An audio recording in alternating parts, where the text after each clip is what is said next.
Ulama ahli hadis pada abad keempat Hijriah, Ibnu Khal al-Ramahurmuzi yang wafat 360 Hijriah juga menekankan pentingnya pemahaman dalam proses pendidikan. Kata Ramahurmuzi yaitu, bukanlah ilmu itu dengan banyaknya riwayat, tetapi ilmu adalah cahaya yang dimasukkan Allah Subhanahu wa taala ke dalam hati manusia. Dalam bidang hadis, menurutnya banyaknya hadis yang diriwayatkan seorang tidak akan bermanfaat baginya jika tidak disertai pemahaman. Karena itu para pengajar hadis diimbaunya agar menggabungkan ilmu riwayat dengan ilmu diroyah, yaitu tentang pemahaman hadis. Pada abad kelima, ulama Al-Khatib Al-Baghdadi yang wafat tahun 463 Hijriah menyatakan hal yang sama. Dalam kitabnya Al-Faqih wal Mutafaqih menegaskan bahwa hafalan semata-mata berkemungkinan akan menutup yukti atau potensi berpikir seseorang dan akan membawa kepada hilangnya kemampuan memahami dan menganalisis. Ulama lain di zaman itu Yusuf bin Abdul Al-Barrar Al-Namiri Al-Qurtubi yang wafat 463 Hijriah mengkritisi segolongan pelajar yang hanya menghafal berbagai hadis, namun tidak mengetahui statusnya serta tidak dapat memahami maksud sebenarnya yang ingin disampaikan oleh hadis tersebut. Dan tujuan pendidikan kedua setelah memahami adalah mengamalkan ilmunya. Ali bin Abi Thalib radhiyallahu anhu menyatakan, "Wahai orang yang mempunyai ilmu, amalkanlah ilmu tersebut. Sesungguhnya orang yang alim itu adalah orang yang beramal dengan apa yang diketahui dan amalannya selaras dengan ilmunya." Imam Syafi'i juga mengatakan bahwa ilmu itu bukan apa yang dihafal, tetapi apa yang dimanfaatkan. Maksudnya ilmu yang meningkatkan kualitas ibadah seseorang. Dan Muhammad bin Sahnum yang wafat 256 Hijriah menyatakan bahwa ilmu adalah cahaya yang Allah campakkan ke dalam hati manusia. Apabila ia beramal dengannya, Allah akan menjadikan hatinya percaya. Sebaliknya, jika ia tidak beramal, maka hatinya tidak akan percaya. Penjelasan para ulama tentang pentingnya pemahaman dan pengalaman dalam proses pendidikan thalabul ilmi ini sangat penting kita renungkan. Saat ini alhamdulillah banyak orang bersemangat untuk menghafal Al-Quran dan hadis, bahkan berkembang pula minat untuk menghafal berbagai kitab-kitab matan dan berbagai bidang keilmuan. Tak hanya itu, kini banyak pula orang berlomba-lomba membuka rumah tahfidz Al-Quran. Tentu saja semua itu adalah amalan yang sangat mulia. Amalan ini perlu terus didorong dan perlu terus ditingkatkan pemahaman terhadap Al-Quran. Sebab Al-Quran memang diturunkan untuk menjadi petunjuk bagi manusia atau hudan linnas. Sebagai contoh, banyak yang hafal ayat Al-Quran bahwa jika penduduk suatu negeri beriman dan bertakwa, pastilah Allah akan kumpulkan keberkahan bagi mereka dari langit dan bumi. Quran Surat Al-A'raf ayat 96.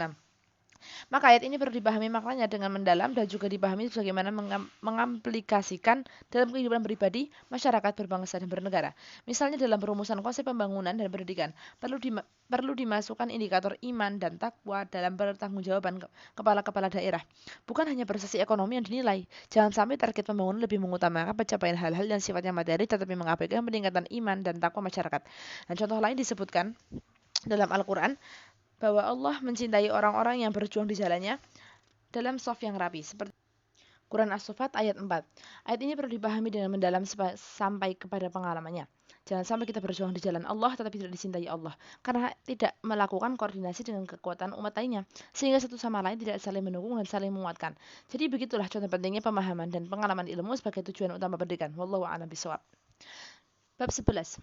Menyambut Hari Santri 2021. Ingat, pesantren itu lembaga perjuangan. Tanggal 22 Oktober telah ditetapkan sebagai Hari Santri Nasional. Penetapan itu merujuk pada keluarnya fatwa jihad Kiai Hasyim Asy'ari yang menyerukan jihad mempertahankan kemerdekaan RI. Fatwa jihad itu dan memutuskan 1. Memohon dengan sangat kepada pemerintah Republik Indonesia supaya menentukan suatu sikap dan tindakan yang nyata serta sepadan terhadap usaha-usaha yang akan membahayakan kemerdekaan dan agama dan negara Indonesia, terutama terhadap pihak Belanda dan kaki tangannya. Kedua, supaya pemerintah melanjutkan perjuangan bersifat sabilillah untuk tegaknya negara Republik Indonesia merdeka dan agama Islam. Nah, kita tahu apa yang terjadi setelah keluarnya fatwa jihad tersebut. Ribuan kiai dan santri turun ke medan perang untuk melawan pasukan penjajah yang persenjatanya jauh lebih hebat dari senjata tentara kita. Apalagi senjata para santri. Tapi mereka tidak gentar menghadapi pasukan penjajah. Peristiwa 10 November 1945 ini menunjukkan kekuatan santri dan pesantren dalam mempertahankan kemerdekaan Indonesia. Inilah bukti kuat bahwa pesantren sepanjang sejarahnya memang merupakan lembaga perjuangan. Muhammad Natsir dalam pesannya kepada umat Islam menyampaikan bahwa reaksi pertama datang dari para ulama kita. Ulama kita melakukan uzlah, melakukan hijrah mental, menyendiri begitu dengan baik-baik dengan tidak melawan secara fisik karena senjata sudah tidak ada lagi. Ia meninggalkan kota-kota besar supaya jangan pemuda-pemuda ini terpengaruh oleh upaya-upaya penjajah. Jadi kita bawa generasi muda ini ke pinggir-pinggir kota, ke desa-desa, ke gunung atau ke pantai sehingga tidak terpengaruh oleh kehidupan di kota besar. Nah, di tempat yang terasing itulah para ulama membuka pesantren-pesantren. Dari apa saja yang kemukakan? Jadi jelas terlihat bahwa pesantren adalah lembaga yang dikembangkan dalam rangka perjuangan bangsa Indonesia. Dengan demikian, pesantren bukan saja merupakan lembaga pendidikan, tetapi mempunyai peran yang penting dalam perjuangan nasional. Waktu itu misalnya dalam rangka menanamkan jiwa anti penjajah, para santri tidak boleh memakai dasi, haram hukumnya, karena menyerupai seorang penjajah. Orang-orang barat dan orang-orang barat. Pantolan juga haram, meski pakai sarung. Kita memang melakukan uzlah baik secara fisik ataupun secara spiritual. Pesantren-pesantren ini mempunyai alam pemikiran sendiri, alam perasaan sendiri yang berbeda dengan apa yang di kota-kota yang dipengaruhi oleh politiku asosiasi dari Belanda. Mungkin kalau kita memandang larangan pakaian itu dari segi fikih dalam kondisi sekarang, kita akan tersenyum. Tapi sebagai metode perjuangan dan dalam konteks penjajahan waktu itu, cara yang dipakai para ulama kita dengan uzlahnya ini merupakan pemikiran yang amat cerdik kalau kita tidak katakan brilian. Nah, Ki Hajar Dewantara juga menceritakan pesantren sebagai model ideal pendidikan nasional. Sebab ia pesantren atau pondok dan asrama adalah rumah kiai guru Ki Hajar yang dipakai buat pondokan santri-santri, cantrik-cantrik, dan buat rumah pengajaran juga. Disitulah karena guru dan murid tiap-tiap hari siang malam berkumpul jadi satu, maka pengajaran dengan sendiri selalu berhubungan dengan pendidikan, kata Ki Hajar. Dan menurut Ki Hajar, mendidik berarti menuntun tumbuhnya budi pekerti dalam hidup anak-anak, supaya mereka kelak menjadi manusia berpribadi yang beradab dan bersusila. Sedangkan pengajaran adab menurut Ki Hajar bermaksud memberi macam-macam pengajaran agar seutuhnya jiwa anak terdidik bersama-sama dengan mendidik jasmaninya. Karena itu hakikat pendidikan adalah menuntun segala kekuatan kodrat yang ada pada anak-anak agar mereka menjadi manusia sebagai anggota masyarakat dan telah mencapai keselamatan dan kebahagiaan yang setinggi-tingginya. Demikian Ki Hajar Dewantara. Dengan konsep pesantren seperti itulah, maka memang pondok pesantren sangat ideal menjadi model pendidikan nasional. Sebab pendidikan nasional memang bertujuan untuk membentuk manusia beriman, bertakwa, dan berakhlak mulia. Pendiri Badan Kerjasama Pondok Pesantren Indonesia (BKSPPI), Kiai Haji Soleh Iskandar menyatakan bahwa pesantren memang merupakan lembaga perjuangan penegak agama Islam atau Iqamaduddin. Jadi diri pesantren sebagai lembaga perjuangan inilah yang saya tekankan. Saya menyampaikan pidato Ketua Umum Dewan Dakwah Islamiyah Indonesia atau DDII dalam menyambut Hari Santri Nasional pada tanggal 22 Oktober 2021. Sebagai lembaga perjuangan, pesantren menciptakan lahirnya para pejuang menegakkan kebenaran. Pesantren tidak boleh terjebak ke dalam tujuan-tujuan pragmatis dalam pendidikan yang bertujuan sekedar untuk melahirkan para pekerja yang bisa cari makan. Pesantren ini memang berbeda misinya dengan sekolah-sekolah yang dibentuk oleh penjajah. Bahkan sejak dulu pesantren merupakan lembaga pendidikan yang melahirkan pejuang untuk melawan penjajah. Nah, di tengah dominasi paham sekularisme dan materialisme, tidaklah mudah bagi pesantren untuk terus mempertahankan jadi dirinya sebagai lembaga perjuangan. Di zaman sekarang, banyak orang tua yang mengirimkan anaknya ke pesantren, tetapi tetap dengan tujuan-tujuan utama meraih sukses secara materi.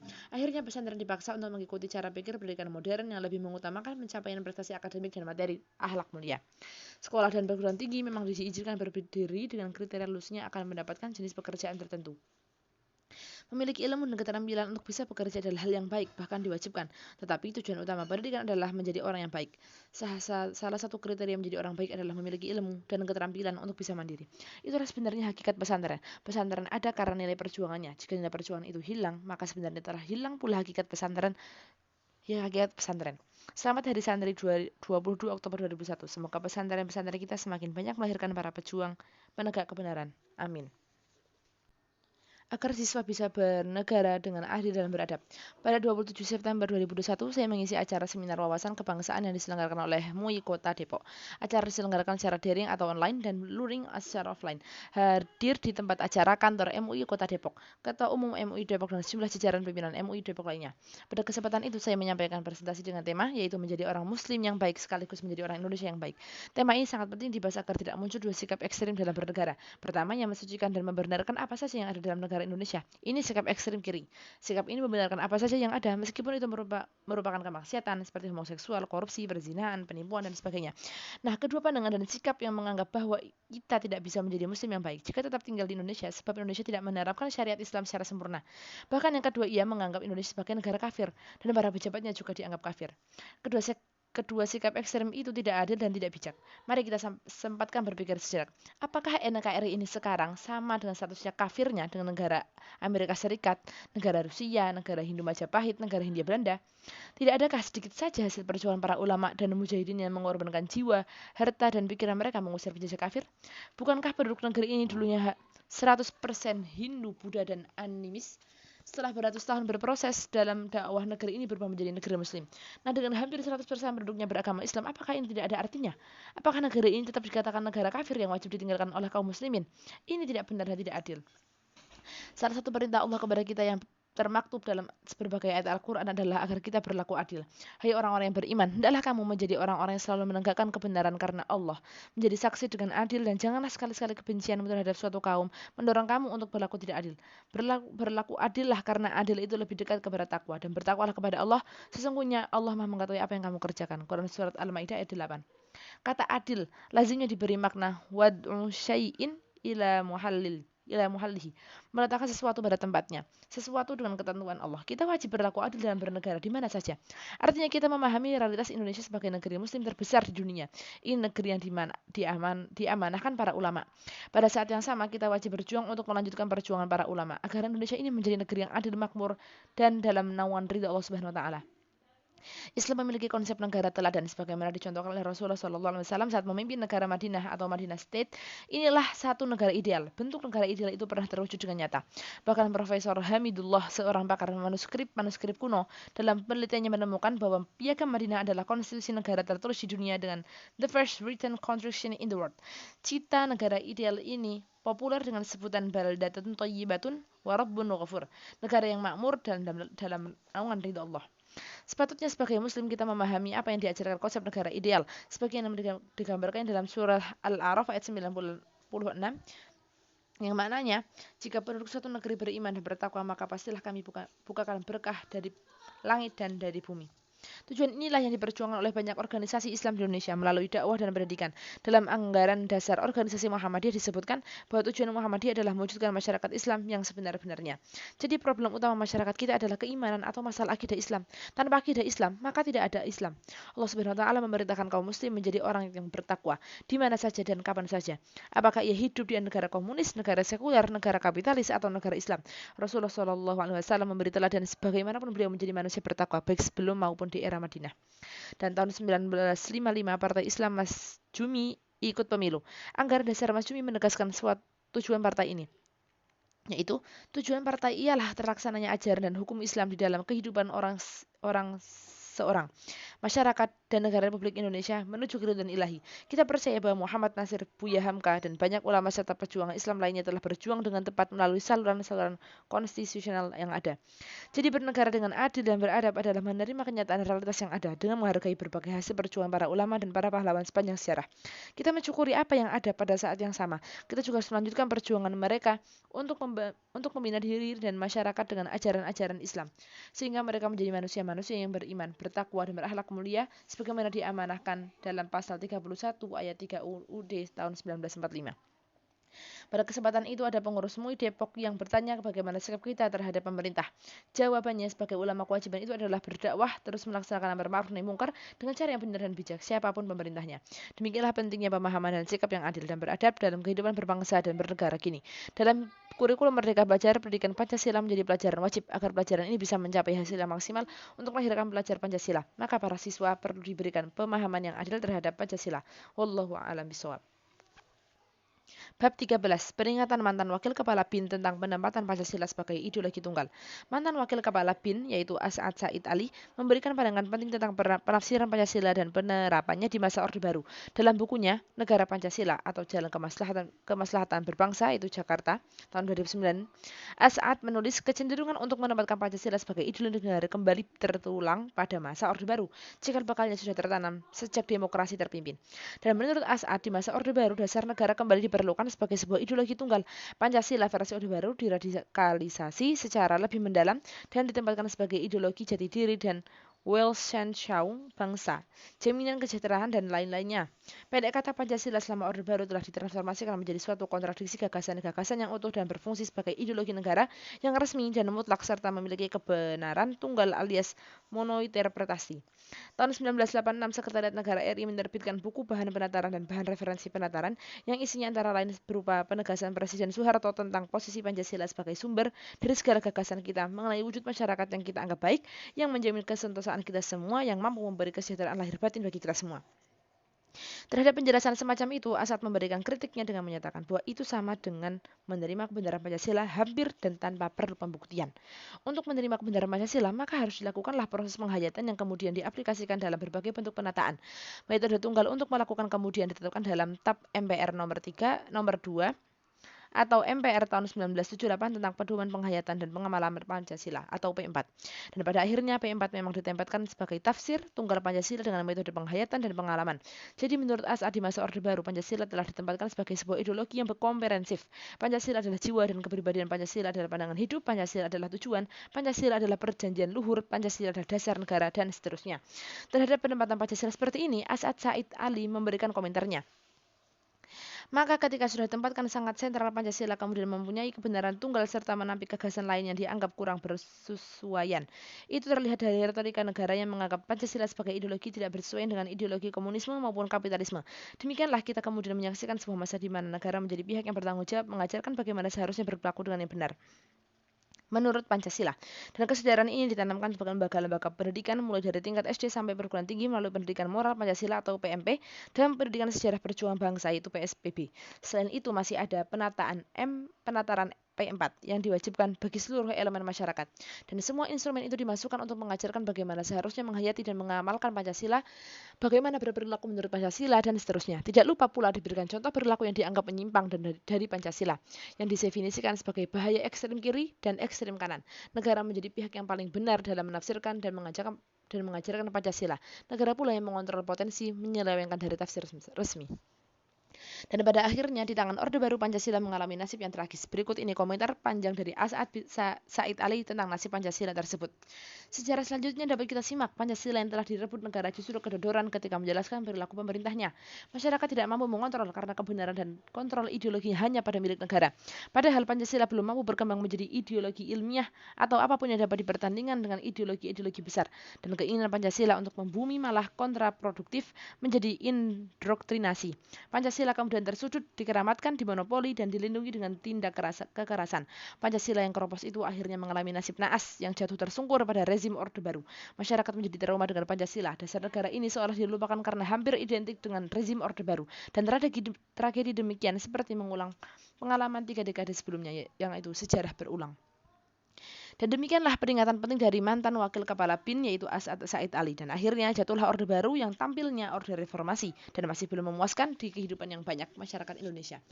Dan kini dimulai kembali berbagai perbincangan tentang Pancasila, yaitu pada 1 Februari 2006, Universitas Gadjah Mada Yogyakarta menyelenggarakan seminar bertajuk Kontekstualisasi dan Implementasi Pancasila dalam berbagai bidang kehidupan berbangsa dan bernegara.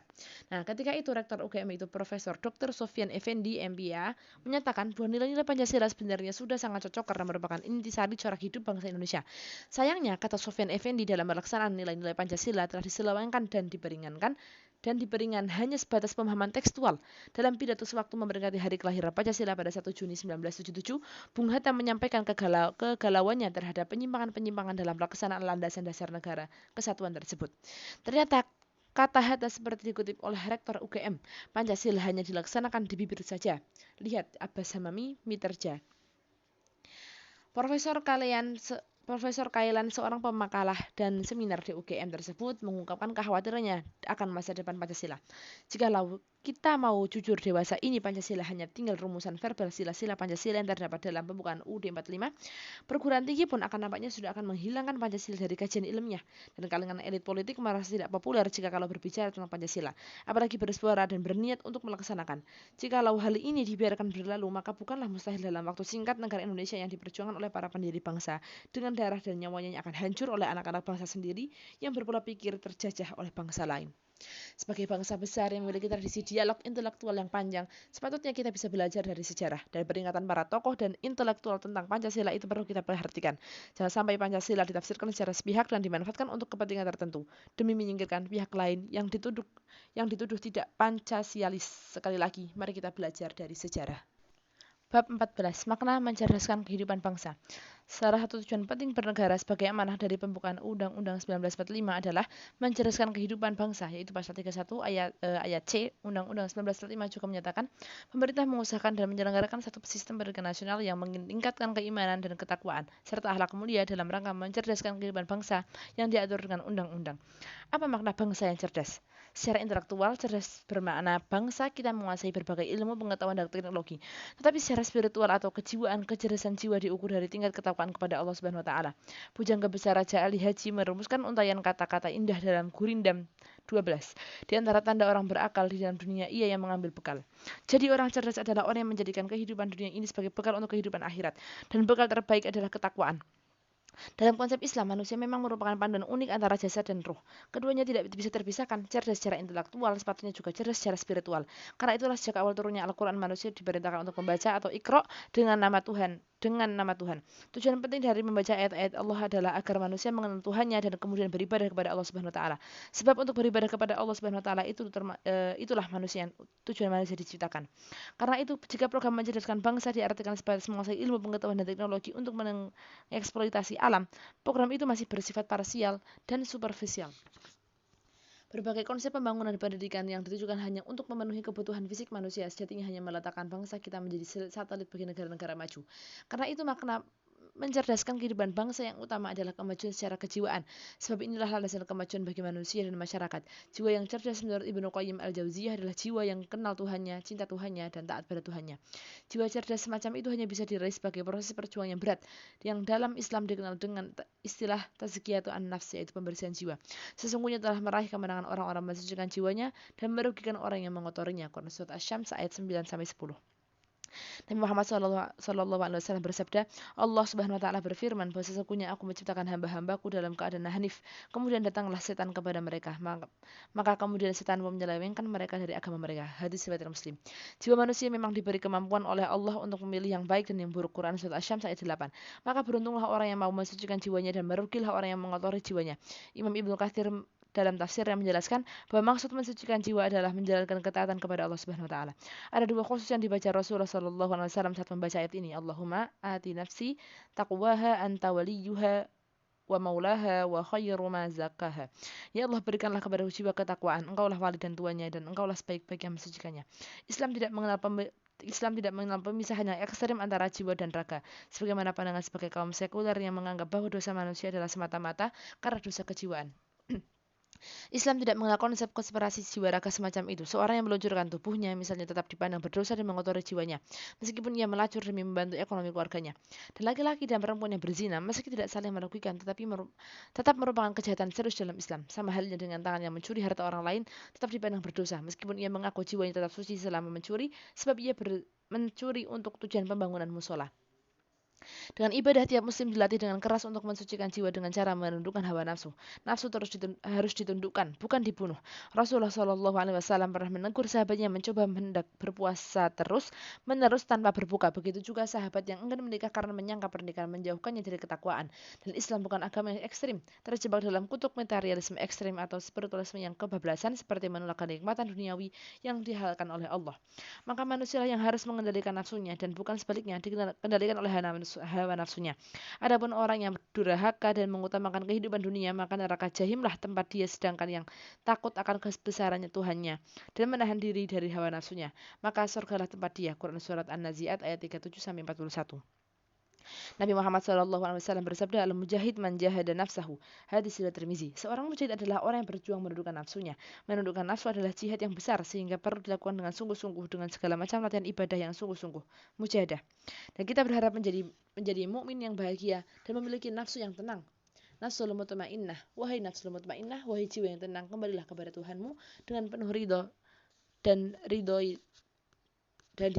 Quran Surat Al-Fajr ayat 27-28.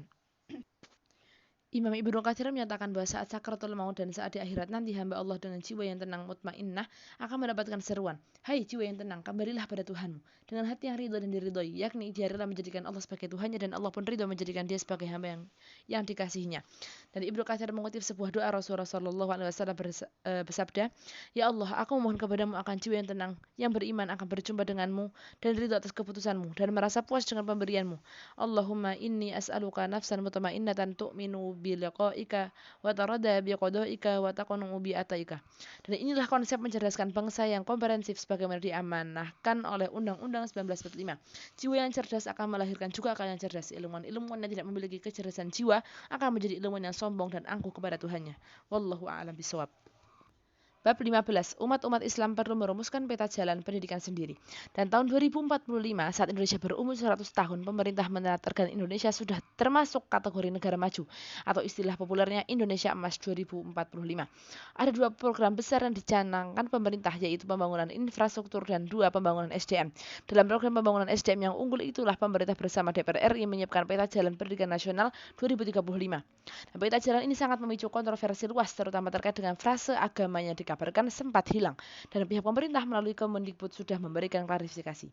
Sebagai warga mayoritas umat Islam, Indonesia tentu saja sangat berkepentingan untuk menyiapkan SDM-SDM unggul, dan dengan itu diharapkan umat Islam akan memiliki peran besar dalam memajukan bangsa Indonesia dan mewujudkan Indonesia sebagai negeri adil, makmur, negeri yang kuat dan bermartabat dalam kencah percaturan global.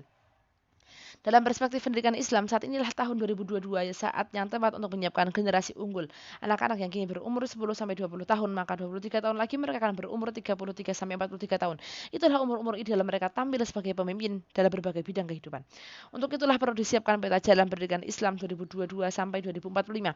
Umat Islam ini memiliki jutaan institusi pendidikan keluarga, masjid, sekolah, madrasah, pesantren, perguruan tinggi yang secara simultan dan paralel harus memiliki visi dan semangat untuk mewujudkan cita-cita yang mulia ini. Ada 3 langkah utama yang perlu dilakukan. Yang pertama, dalam 1 tahun pertama, merumuskan konsep kemajuan dan konsep manusia unggul. Konsep ini harus diuji oleh para pakar pendidikan Islam. Definisi Indonesia maju bukan hanya diukur dari pendapatan per kapita, tetapi yang lebih penting juga diukur dari kemajuan manusia, terutama kualitas akhlaknya. Sebab akhlak adalah refleksi iman dan perlu dibuat indikator-indikator kemajuan akhlak. Secara umum ada 5 ciri muslim yang unggul sebagaimana dijelaskan dalam surat Al-Maidah ayat 54, yaitu A. Meletakkan cinta kepada Allah Rasulnya dan berjuang di jalan Allah sebagai kecintaan tertinggi. Lihat juga Quran surat At-Taubah ayat 24 dan Quran surat As-Saffat ayat 10-12. Kemudian poin 2, ada mengasihi sesama kaum muslim. Yang ketiga, C. Punya sikap izzah terhadap orang kafir. D. Berlalu jihad di jalan Allah. E. Sabar dan istiqomah dalam perjuangan, tidak takut pada jalan orang. Secara lebih rinci, ciri-ciri manusia itu unggul itu kemudian diturunkan dalam bentuk target-target kompetensi pendidikan. Misalnya mereka harus memiliki adab yang unggul, jiwa dan raga, menguasai usul ulumuddin, mampu berkomunikasi dengan baik lisan dan tulisan, dan menguasai pemikiran kontemporer dan memiliki minimal 1 skill yang diperlukan. Dan yang kedua, merumuskan dan menetapkan konsep pendidikan guru yang unggul. Kunci utama sukses pendidikan tergantung pada 3 pihak, yaitu guru, murid, dan orang tua. Pada 5 tahun pertama dilakukan program pendidikan dan perekrutan guru-guru terbaik, terutama terbaik dalam soal intelektual dan akhlaknya. Guru harus memiliki jiwa pejuang yang mujahid intelektual. Pada saat bersamaan dilakukan program pendidikan para orang tua agar mereka dapat berperan sebagai manajer dan guru utama bagi pendidikan anak-anaknya. Dan yang ketiga, disusun kurikulum pendidikan selama 23 tahun. Kurikulum adalah jalan untuk mencapai tujuan. Dan secara umum bisa dibagi menjadi 2 tahap, yang 15 tahun di lembaga pendidikan dan 7 tahun diterjunkan di tengah masyarakat. Sebab pemimpin memang lahir dari tempaan kehidupan dinamika sosial. Dan masa 15 tahun di lembaga pendidikan itu meliputi 5 jenjang, yaitu SMP 3 tahun, SMA 3 tahun, S1 4 tahun, S2 2 tahun, S3 3 tahun. Tentu saja masa untuk tiap jenjang pendidikan ini bisa dibuat fleksibel sesuai target kompetensi dan kemampuan para murid. Dan masa 8 tahun sangatlah ideal untuk menilai apakah para kader unggulan itu sudah mampu bertahan di tengah kehidupan masyarakat. Dan disinilah ujian kehidupan yang nyata. Ia harus mampu eksis dan tampil sebagai pemimpin sesuai bidang kehidupannya. Dan secara umum kurikulum pendidikan ini tetap mengacu pada prinsip dasar pendidikan Islam, yaitu TOP, yakni menanamkan adab sebelum ilmu. Kedua, utamakan penguasaan ilmu-ilmu fardu ain, dan ketiga, pilih ilmu-ilmu fardu kifayah yang diperlukan untuk pemberdayaan masyarakat. Dan masa 23 tahun adalah masa yang ideal untuk proses pendidikan satu generasi. Menjelang tahun 1945, pernah lahir sederetan nama-nama hebat seperti Soekarno, Hatta, Kiai Hasyim Asy'ari, Kiai Haji Ahmad Dahlan, Kiai Wahid Hasyim, Hoos Cokrominато, Haji Agus Salim, Ahmad Hasan, Ki Bagus Hadikusumo, Kasman Singodimedjo, Muhammad Nasir, Syafiruddin Parwinegara, HM Rasjidi Hamka, Kiai Haji Imam Zarkashi, Kiai Haji Abdul Kahar Muzakir, dan sebagainya. Dan tokoh-tokoh generasi 1945 itulah lahir proses pendidikan yang ideal. Mereka tidak muncul begitu saja atau turun dari langit, langsung dari tokoh atau orang hebat. Riwayat pendidikan para tokoh itu bisa menjadi dipelajari saat ini. Lihatlah bagaimana Muhammad Nasir menjalani proses pendidikan yang hebat karena berguru kepada orang-orang yang hebat seperti Ahmad Hasan, Haji Agus Salim, dan Syekh Soekarti. Perjalanan pendidikan Hamka bisa ditelaah. Hamka berguru pada ayahnya sendiri, Haji Agus Salim, dan sejumlah ulama di Mekah. Hamka juga berguru pada Ki Bagus Hadikusumo atau Hoos Cokrominато, Buya Arsu Sultan Mansur, dan sebagainya. Begitu juga para pemimpin dan tokoh-tokoh bangsa Indonesia lahir dari proses pendidikan yang ideal, dididik oleh guru-guru yang hebat. Jadi sambil terus mencermati peta jalan pendidikan nasional yang sedang digodok oleh pemerintah dan DPR, kita umat Islam Indonesia sepatutnya memiliki peta jalan pendidikan kita sendiri.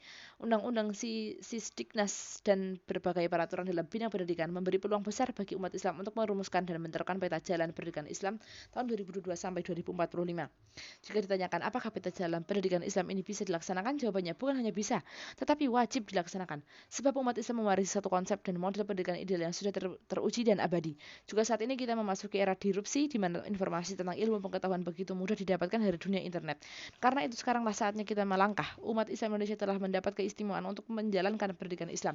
Bahkan ada dirjen pendidikan Islam yang mendapatkan amanah untuk mewujudkan sistem pendidikan Islam yang ideal agar bisa menjadi contoh bagi sistem pendidikan lainnya.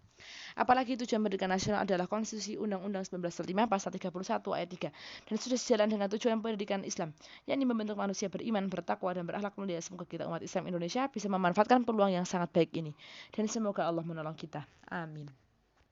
Memasuki tema kedua yaitu kurikulum pendidikan. Bab 1. 5 kunci sukses pendidikan. Dalam acara kajian wali santri pesantren At-Taqwa Senin tanggal 28 bulan Februari 2022, saya menyampaikan materi berjudul 5 kunci sukses pendidikan anak. 5 kunci itu adalah 1. Niat ikhlas, 2. Worldview yang benar, 3. Konsep ilmu dalam Islam, 4. Sejarah, 5. Komunikasi. Niat ikhlas menjadi kunci utama kesuksesan pendidikan. Yang dimaksud sukses bukan hanya sukses berkarir dan mendapatkan kedudukan terhormat di dunia, tetapi juga sukses adalah meraih kebahagiaan dunia akhirat, fid dunya hasanah wa fil akhirati hasanah. Niat utama mencari ilmu adalah untuk meraih ilmu yang bermanfaat agar menjadi orang baik, yakni orang yang bermanfaat bagi sesama. Sungguh luar biasa makna sabda Nabi Muhammad SAW bahwa manusia terbaik adalah manusia yang paling berguna bagi sesama. Itu sangat mendalam maknanya. Bisa jadi seorang hanya banyak harta, punya kuasa, dan ilmu yang sangat luas, tetapi apa gunanya jika semua itu tidak berguna bagi sesama manusia? Apalagi jika sebaliknya semua yang dimilikinya menjadi bencana bagi masyarakat. Karena itu, untuk meraih sukses kehidupan dunia akhirat, 5 hal itu perlu diperhatikan dalam proses pendidikan. Yang pertama adalah niat ikhlas. Salah niat dalam mencari ilmu begitu fatal akibatnya. Kata Rasulullah SAW, barang siapa mencari ilmunya seharusnya untuk meraih keridhaan Allah, namun dia tidak mencarinya kecuali untuk mendapatkan keuntungan duniawi, maka pada hari kiamat dia tidak akan mencium bau surga. Hadis riwayat Ibnu Majah, Abu Daud, dan Ahmad. Worldview atau pandangan alam yang benar akan memandu seseorang untuk memiliki cara pandang, sikap, dan perilaku yang benar. Pendidikan harus sangat serius untuk memberikan pemahaman yang benar-benar terhadap hal-hal pokok dalam kehidupan.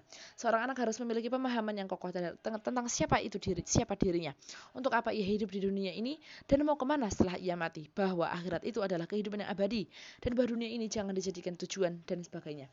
Dan seseorang yang memiliki pemahaman yang kuat tentang kehidupan akhirat, ia tidak akan mencintai dunia secara berlebihan. Ia tidak akan bersikap bakhil, tidak akan memenzalimi orang lain, dan sebagainya. Karena itu pendidikan akidah dan pemikiran Islam harus mendapatkan perhatian yang sungguh-sungguh, sehingga dapat membentuk worldview yang benar dalam diri seorang. Hal ketiga yang merupakan faktor penting dalam menghantarkan kesuksesan dalam pendidikan adalah pemahaman terhadap konsep ilmu dalam Islam secara komprehensif. Rasulullah SAW memerintahkan kita semua agar mencari ilmu sepanjang hayat. Ilmu itu wajib dicari, wajib diburu, bukan kita menunggu saja datangnya ilmu. Karena itulah para pelajar santri atau mahasiswa harus memiliki pemahaman yang benar tentang ilmu, sebagaimana yang seharusnya dalam Islam. Dan misalnya ilmu itu ada derajatnya masing-masing. Tidaklah semua ilmu itu memiliki derajat yang sama. Ada yang fardu ain dan ada ilmu yang fardu kifayah. Begitu juga wajib memahami tentang epistemologi atau sumber-sumber ilmu, sehingga bisa menempatkan berbagai jenis ilmu secara proporsional. Dan seorang anak wajib tahu adab-adab dalam mencari ilmu agar ia dapat meraih ilmu yang bermanfaat. Misalnya ia harus ikhlas dan harus beradab dalam mencari ilmu. Jadi sudah sewajarnya jika pemahaman terhadap ilmu ini merupakan kunci sukses pendidikan seseorang. Hal keempat yang sangat penting untuk mengantarkan pada kesuksesan pendidikan adalah pemahaman yang benar dan proporsional tentang sejarah. Sejarah ini begitu penting kedudukannya dalam Islam, sehingga menurut Buya Hamka dalam tafsir Al-Azhar, para orientalis dan misionaris merusak pemikiran umat Islam juga dengan merumuskan dan mengajarkan sejarah yang salah kepada anak-anak muslim. Dalam mengajar sejarah yang salah, peranan Islam dikecilkan dalam sejarah perjalanan bangsa. Sebaliknya, diangkat dan diajarkan keagungan zaman pra-Islam. Bahkan pada sebagian buku sejarah, kedatangan Islam dianggap sebagai kekuatan yang menghancurkan persatuan Indonesia. Tujuan memahami sejarah dengan benar antara lain agar para pelajar, santri, dan mahasiswa memahami bahwa mereka adalah pelanjut-pelanjut perjuangan para nabi dan para ulama. Juga agar mereka memiliki kebanggaan atau izah sebagai seorang muslim yang memiliki khazanah kekayaan sejarah yang gemilang. Jika seseorang salah dalam mempelajari sejarah, bisa jadi ia akan memiliki mental rendah diri ketika berhadapan dengan peradaban lainnya. Karena itulah dalam berbagai kesempatan saya mengingatkan kita semua para pelaku pendidikan agar sangat serius dalam memberikan pengajaran sejarah kepada para pelajar, santri atau mahasiswa. Dan sampai pelajaran sejarah diberikan sekedar memenuhi tuntunan kurikulum formal, tapi materi dan gurunya tidak disiapkan dengan sebaik-baiknya. Hal kelima yang perlu diperhatikan oleh para pelaku pendidikan adalah keterampilan komunikasi, lisan, dan tulisan. Sesuai amanah Quran Surat Luqman ayat 17, para pelajar, santri, dan mahasiswa itu harus disiapkan menjadi para pejuang yang punya komitmen tinggi untuk melaksanakan dakwah ilah atau melakukan amar ma'ruf nahi munkar. Dalam menjalankan tugas perjuangan, inilah diperlukan keterampilan komunikasi yang baik. Dan para pelajar, santri, dan mahasiswa harus diberi pelatihan yang memadai agar mereka memiliki kemampuan menulis dan public speaking yang baik. Alhamdulillah saat ini tampak banyak lembaga pendidikan Islam yang memberikan perhatian besar terhadap pendidikan keterampilan menulis. Dan insya Allah dengan pertolongan Allah, jika kelima hal tersebut disiapkan dengan baik, maka pendidikan akan melahirkan manusia-manusia yang baik, manusia yang berguna bagi sesama, manusia yang memiliki pemikiran, sikap, dan perilaku yang benar. Wallahu a'lam bishawab. Bab 2. Hati-hati. Pendidikan yang menanamkan sikap minder. Muhammad Hasan dalam bukunya Islam at the Crossroad mengingatkan bahwa hambatan terbesar bagi kebangkitan peradaban Islam adalah budaya atau sikap imitasi terhadap gaya hidup Barat. The imitation individually and socially of the Western mode of life by a Muslim is doubtedly and greatest danger for the existence, or rather the rival of Islamic civilization. Begitu tulis Muhammad Asad. Sikap imitasi atau sikap pak tiru ini lahir dari mental rendah diri atau minder, dan pandangan yang merendahkan martabat diri sendiri serta terlalu berlebihan dalam memahami kemajuan peradaban Barat atau peradaban lainnya. Inilah yang misalnya pernah disampaikan oleh tokoh gerakan Turki muda Abdullah Cevdet yang menyatakan, "There is only one civilization, and the European civilization, therefore we must borrow Western civilization with the both its rose and its throne." Jadi kata Cevdet, untuk meraih kemajuan, maka kita harus mencontoh peradaban Barat secara total. Kita diminta mengambil apa saja yang datang dari Barat, sebab menurutnya hanya peradaban Barat yang bisa dijadikan sebagai teladan kemajuan. Pandangan semacam ini pun sangat meluas di berbagai dunia Islam. Haji Agus Salim, cendekiawan besar Indonesia, sangat menyadari akan dampak pendidikan Barat yang didirikan oleh pemerintah kolonial ketika itu. Salah satu dampak pendidikan Barat terhadap rakyat Indonesia adalah tertanamnya perasaan rendah diri atau minder. Haji Agus Salim adalah tokoh hebat dan unik. Beliau dikenal sebagai cendekiawan hebat, ulama, diplomat ulung, dan juga guru sejati. Muhammad Nasir mengakui ia banyak menerima didikan langsung dalam soal keislaman, politik, dan kepemimpinan dari Haji Agus Salim. Buya Hamka menceritakan dalam buku 100 tahun Haji Agus Salim bahwa Haji Agus Salim lah yang menyuruhnya segera balik ke Indonesia. Padahal Hamka baru beberapa bulan tinggal di Mekah ketika itu tahun 1927, Hamka melarikan diri dari kampung halamannya. Dia pergi ke Mekah untuk menetap di sana.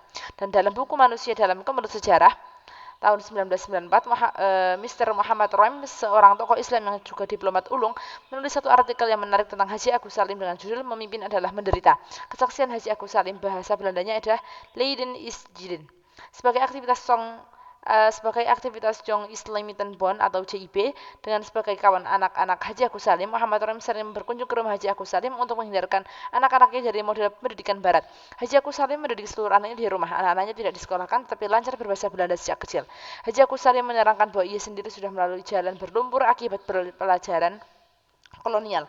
Ia tidak tega anak-anaknya melalui jalan serupa yang akan memberi pelajaran sendiri kepada anak-anaknya. Di waktu itu bahasa Belanda tidak mungkin merupakan pelajaran yang wajar dalam masyarakat. Orang yang tidak tahu bahasa Belanda dianggap orang rendahan. Malah yang tidak tahu bahasa Belanda merasa rendah diri. Dalam golongan terpelajar, bahasa yang dipakai dalam hidup sehari-hari juga bahasa Belanda, tulis Pak Roem. Anak-anak Haji Agus Salim juga dididikan agar mereka memiliki rasa percaya diri sebagai orang Indonesia dan tidak merasa rendah diri menghadapi bangsa Barat. Setelah Indonesia merdeka, barulah anak bungsu Haji Agus Salim disekolahkan ke sekolah rakyat. Menurut Muhammad Roem, Haji Agus Salim mempunyai sikap yang sama dengan Ki Hajar Dewantara, Kiai Ahmad Dahlan, dan lainnya dalam memandang pendidikan bentukan kolonial. Sekolah-sekolah yang didirikan pemerintah Hindia Belanda mempunyai maksud mencetak tenaga-tenaga yang diperlukan masyarakat yang dikuasai Belanda. Masyarakat kolonial memerlukan karyawan besar, rendah, menengah, dan atas, sampai insinyur, juga juru tulis dan birokrat yang bekerja di kantor di bawah pimpinan Belanda. Kecuali kecakapan teknis mereka itu dibekali dengan mentalitas untuk dapat menjalankan tujuan pemerintah kolonial, tulis Muhammad Roem. Dengan ilmu dan pengalamannya, Haji Agus Salim memiliki kepercayaan diri yang besar untuk mendidik anak-anaknya sendiri di rumah. Ia berhasil menanamkan disiplin diri dan sikap cinta ilmu kepada anak-anaknya, juga sikap percaya diri sebagai orang Muslim dan bangsa Indonesia yang tidak rela dipandang rendah oleh bangsa Barat. Dan kaum Muslim dan bangsa Indonesia memiliki konsep dan pengalaman sejarah pendidikan yang hebat. Bahkan konsep itu terbukti telah melahirkan manusia-manusia hebat sejak zaman Nabi Muhammad SAW hingga masa kini. Konsep itu bertumbuh pada penanaman adab atau akhlak mulia kepada murid. Setelah itu mereka dididik untuk cinta, ilmu, ibadah, dan perjuangan. Sepatutnya lembaga-lembaga pendidikan Islam yakin dengan konsep dan kriteria keunggulan suatu lembaga pendidikan dengan mengutamakan kriteria-kriteria iman, takwa, dan akhlak mulia. Umat Islam sepatutnya memutuskan kriteria keunggulan lembaga pendidikan Islam yang berpijak kepada nilai-nilai Islam dan tidak menjiplak begitu saja dengan konsep dan praktik pendidikan sekuler, mental, pak tiru yang menghambat terjadinya kebangkitan Islam. Tetapi umat Islam juga tidak boleh bersikap antipati untuk menolak apapun yang datang dari Barat. Dalam berbagai forum kajian saya bertanya kepada para guru yang hadir, SMA apakah yang terbaik di kota ini? Lalu beberapa kali saya menerima jawabannya yang terbaik adalah SMA ini dan itu, yang murid-muridnya banyak diterima di perguruan tinggi negeri. Sejumlah pesantren yang saya kunjungi memasang poster besar-besaran berupa foto dan nama santri yang diterima di PTN. Tetapi anehnya, tidak ada ucapan selamat bagi santri yang melanjutkan kuliah di perguruan tinggi yang berada dalam naungan pesantren itu sendiri. Seolah-olah tidak ada kebanggaan terhadap kampus yang dimilikinya sendiri. Padahal Allah Subhanahu wa taala sudah mengingatkan, janganlah kalian merasa hina dan jangan kalian berduka cita, padahal kalian adalah orang-orang yang paling tinggi derajatnya jika kalian beriman. Quran Surat Ali Imran ayat 139. Jadi problem utama umat Islam adalah berada dalam diri orang-orang muslim itu sendiri. Karena itu, jika mudghah atau qalb itu baik, maka akan baiklah seluruh diri manusia. Sebaliknya, jika qalb itu rusak, maka akan hancurlah dirinya, masyarakat, dan juga bangsanya. Berawal dari penyakit minder, lalu menjiplak konsep-konsep kehidupan dan pendidikan Barat tanpa sikap kritis yang memadai. Akibatnya, umat terus menempatkan pendidikan dan peradaban Islam sebagai satelit dan pengekor kemajuan peradaban lain. Wallahu a'lam bishawab.